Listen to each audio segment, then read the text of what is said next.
بسم اللہ الرحمن الرحیم۔ السلام علیکم ناظرین، حضرت بلال رضی اللہ عنہ کا اسلام اور مصائب۔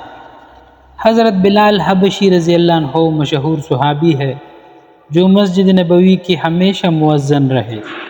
شروع میں ایک کافر کے غلام تھے، اسلام لے آئے جس کی وجہ سے طرح طرح کی تکلیفیں دیے جاتے تھے۔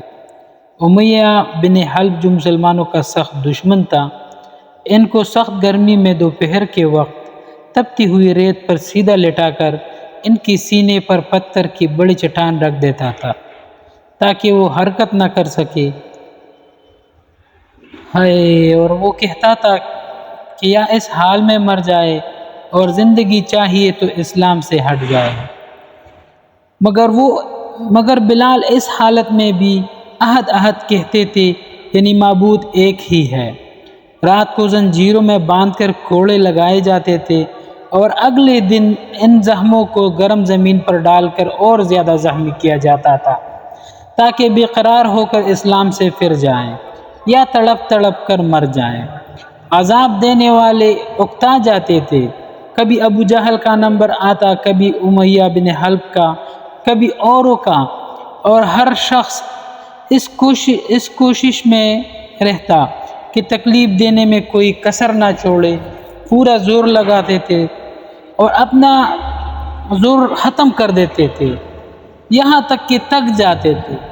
حضرت ابوبکر صدیق رضی اللہ عنہ نے اس حالت میں دیکھا تو ان کو خرید کر آزاد فرمایا۔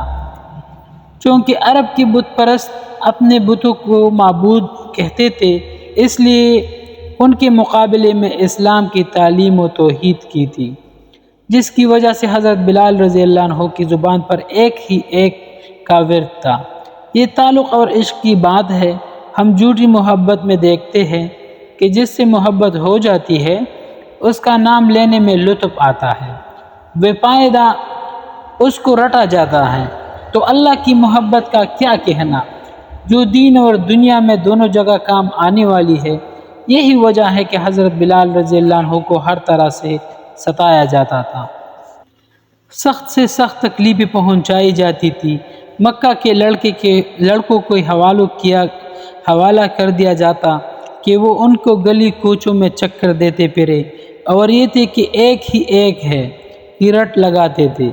اسی وجہ سے یہ صلہ ملا کہ پھر نبی علیہ السلام کے دربار میں مؤذن بنے اور سفر حضر میں ہمیشہ اذان کی خدمت ان کی سپرد ہوئی۔ نبی علیہ السلام کے وصال کے بعد مدینہ طیبہ میں رہنا اور نبی علیہ السلام کی جگہ کو خالی دیکھنا مشکل ہو گیا، اس لیے ارادہ کیا کہ اپنی زندگی کی جو دن ہے جہاد میں گزار دوں، اس لیے جہاد میں شرکت کی نیت سے چل دیے۔ ایک عرصہ تک مدینہ منورہ لوٹ کر نہیں آئے۔ ایک مرتبہ نبی علیہ السلام کی خواب میں زیارت کی۔